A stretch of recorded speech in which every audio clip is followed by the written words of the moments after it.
Hello guys, this story is called Yandame Hokage by Psycho G. In battling and defeating Kiwabi no Kitsune, the sealing jutsu unexpectedly sealed away Yandame Hokage into Naruto. What will life for Naruto be like now that Yandame is sealed away into him? And if you like to check it, the link will be in the down below, and if you like this story and want more, leave a like and subscribe for more fanfic story. Thank you. So let's get started. Chapter 1. An unexpected sealing. A long time ago, a demon fox with 9 tails existed. When these tails were swung, they could destroy a mountain and cause a tsunami. To counter it, the villagers gathered some ninjas. On the battlefield, the Anbu, Junin, and Chunin of Konohagakure no Sato were going all out in their fight against the great Kiwabi no Yoko. The forest in which they were fighting was littered with the heavily beaten dead bodies of ninjas. Many of these bodies were torn apart. Others were crushed into the ground from being stepped on by the great fox or partially eaten. Among the many casualties were men, women and children who were in shinobis, and this was to continue if Kiwabi wasn't stopped.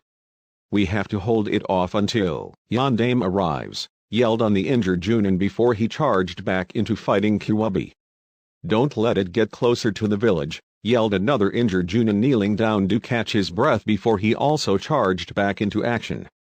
Moments later, a giant reddish-brown toad known as Gamabunta was seen making its way through the forest toward the great red 9-tailed fox, with the most familiar blonde-haired shinobi dressed and geared like a Junin standing on its head, wearing a white trench coat with flame designs on the bottom of the coat. This shinobi's presence was a sight for sore eyes to everyone who saw him, except Kiwabi. This shinobi was Namake's Minato, also known as Yandame Hokage. The great 9-tailed fox growled viciously as he stared straight at Yandame. Seeing the fox in range, Yandame began performing a series of complex hand seals, beginning the process of sealing the fox away. The Kiwabi, however, dashed at Gamabunta in the attempt to kill Yandame. Seconds before the Kiwabi reached Yandame, however, a brilliant flash of white light blanketed the forest, blinding all who were there. After several moments, the great light died out, returning sight to everyone. Kiwabi no Kitsune, Gamabunta and Yandame were nowhere to be seen.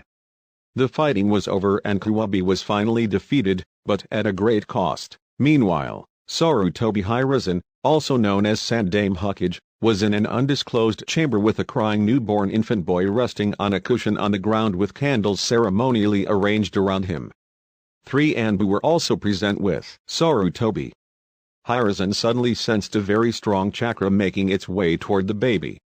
He sighed sadly to himself, knowing that Yandame successfully performed the forbidden sealing jutsu, which cost him his life. The chakra suddenly burst into the chamber and made its way into the baby's stomach. Seeing this chakra, however, alarmed Hiruzen. The chakra being infused into the baby wasn't red as anticipated.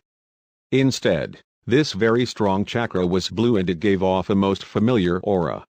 With a flash, the blue chakra was completely infused into the baby boy, thus completing the sealing. The baby was still crying with the seal on his belly glowing in a majestic blue glow. Hiruzen hurried over to the baby and saw that a most unexpected event had just taken place. "Oh my," the shocked Hiruzen spoke quietly. "This was most unexpected. How could this have happened?" One of the Anbu stormed into the chamber and went over to Hiruzen.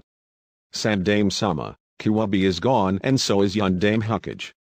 The sealing was a success, yes?" Hiruzen sighed to himself and spoke, "Yes, it was a success. However, the Kiwabi wasn't the one that was sealed into Naruto." This revelation greatly alarmed the Anbu who were present. "Sandame-sama, you mean the Kiwabi is still out there?" "I don't know what became of Kiwabi, however I know what became of Yandame," the Anbu wanted anxiously for Sarutobi's answer. "He was sealed away into his own son." Chapter 2. Addressing the council. A week later, Sarutobi Hiruzen, the reinstated Sandame Hokage, was sitting in his office with reports from all of the Anbu, Junin, and Chunin, who gave their detailed reports about the event of Kiwabi's attack. The casualties of the attack were catastrophic, and the body count and searches for missing people were still in progress. Many lost their lives that night, from men, women and children, and many of Konoha's best shinobis. Many were left as orphans, widows or widowers. The physical, mental and emotional damages done to Konoha left countless traumatized, some homeless because their homes were destroyed, others without families, and everyone grief-stricken for the horrific event that befell them for reasons unknown. Still, they had to move on with their lives, or what was left of it, and look to a hopefully better future. As Hiruzen continued with his paperwork, he turned his attention to the now sleeping Naruto, who was resting peacefully in his crib. He sighed in wonder about how Yondaime Hokage ended up being sealed into his own son with a jutsu that was meant to seal and imprison the Kiwabi no Yoko into Naruto.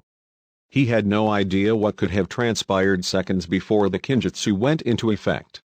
But if anything was certain, Kiwabi was gone and there have been no reports about the Great Fox's presence anywhere, much to everyone's relief.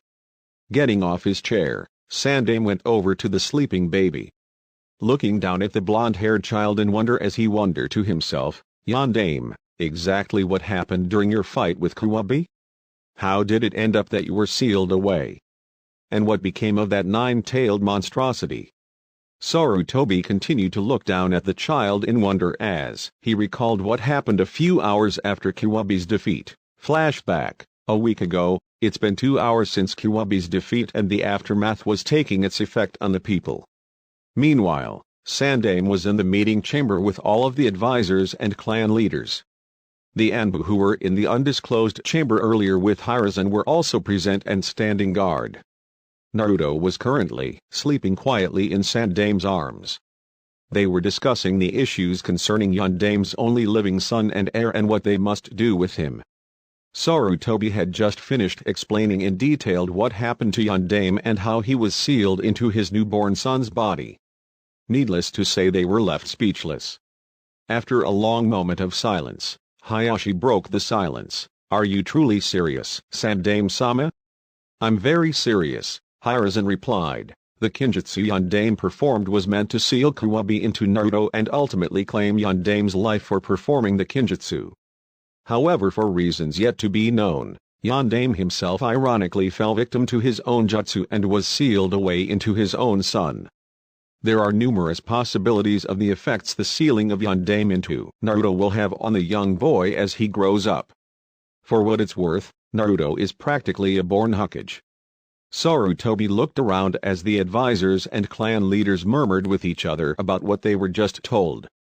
The thought of a newborn infant being infused with everything that made Yondaime Hokage a most powerful and feared shinobi in the shinobi world was unreal.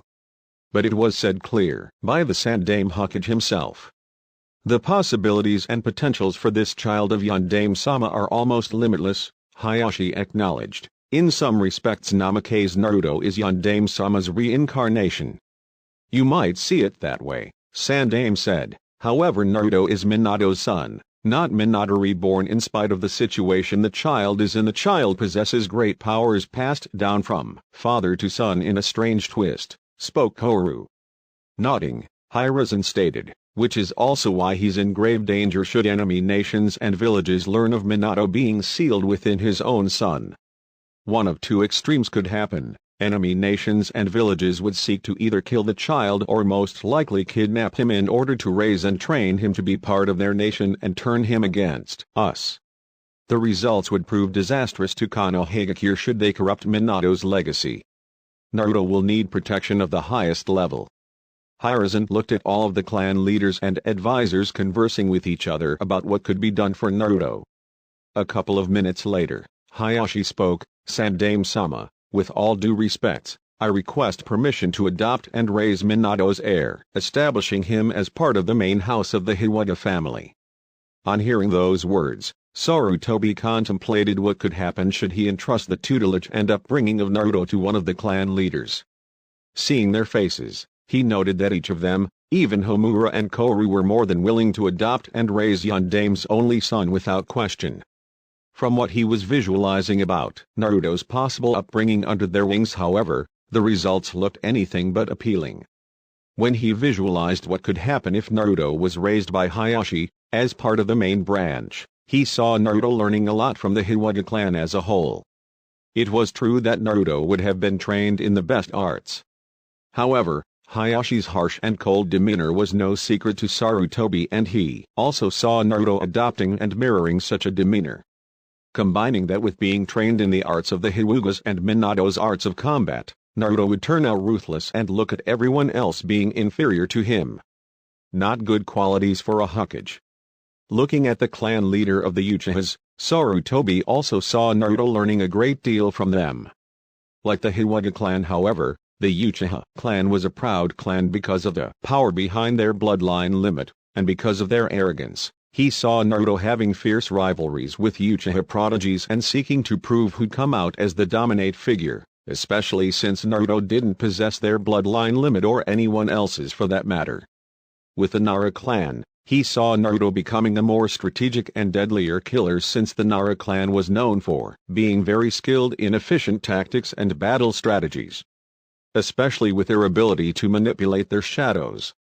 After a long mental deliberation, Hiruzen said, "I honestly appreciate your open-minded thoughtfulness in being willing to adopt the child Hayashi, however I must respectfully decline the offer." Hayashi's eyes widened upon hearing this and spoke, "Sandaime-sama, Naruto possesses great potentials to become one of Konoha's strongest shinobis, and with him under my tutelage, he would become one of the greatest prodigies and Hokages ever produced by Konoha.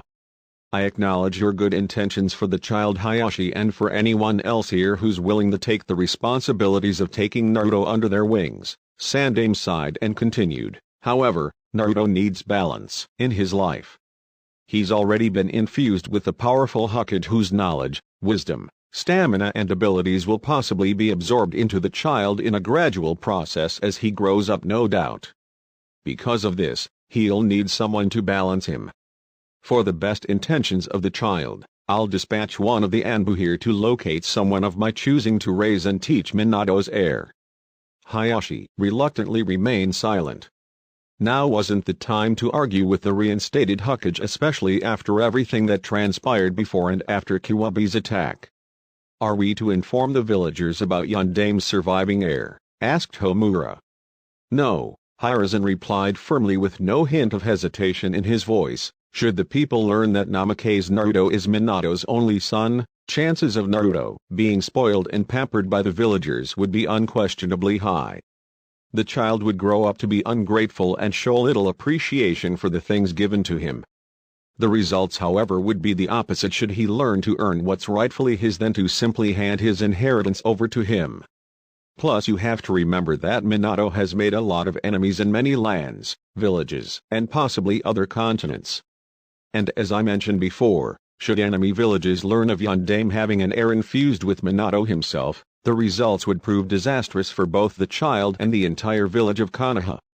Everyone in the chamber allowed Sandaime's wisely chosen words to be absorbed as they thought about what he said.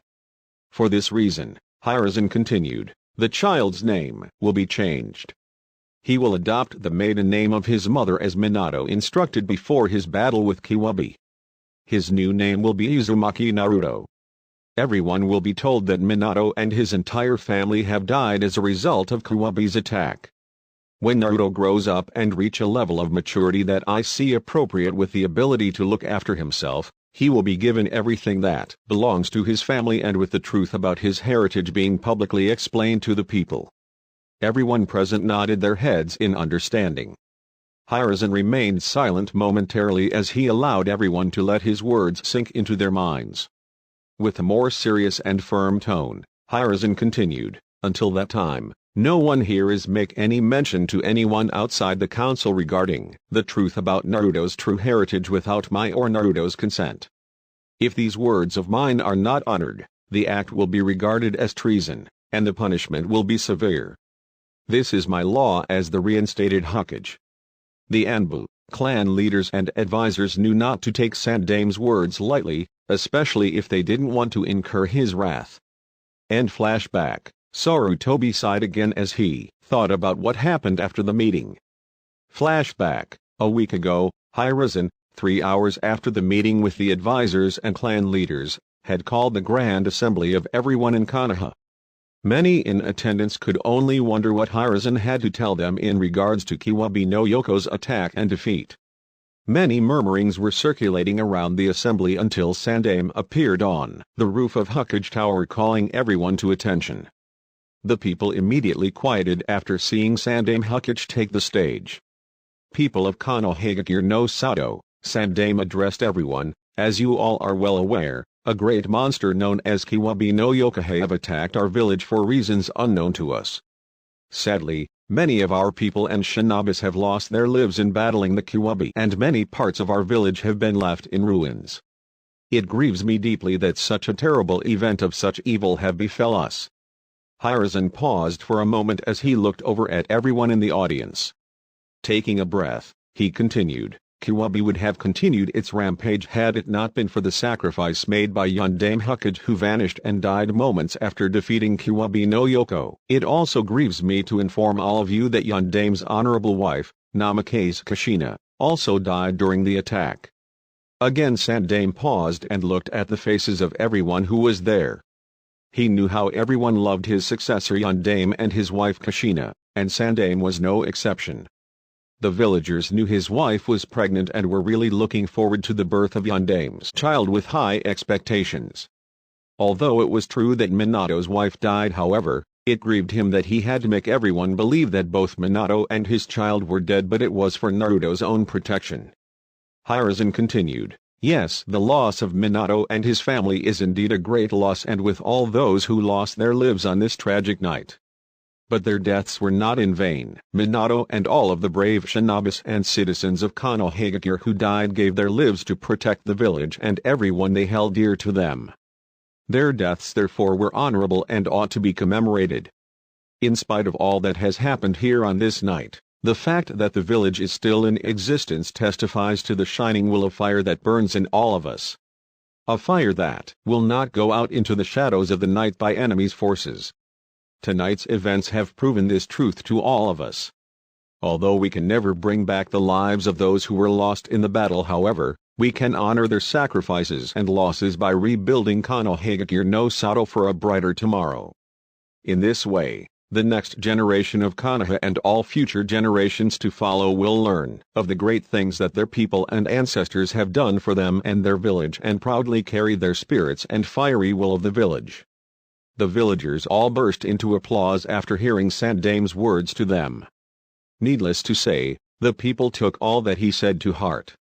End flashback. Sarutobi snapped out his thoughts when a knock came from the door. Yes? You can come in. The door opened, revealing a masked Anbu standing at the door. Sandame-sama, the Anbu spoke as he bowed in respects, the one whom you have sent for has arrived. Hiruzen nodded his head to the Anbu, giving him permission to allow the visitor to enter his office. The visitor stepped into the office with the Anbu stepping out and leaving the office, giving privacy to both Sandame and his guest, who didn't have a happy facial expression. Sandame knew that this meeting wasn't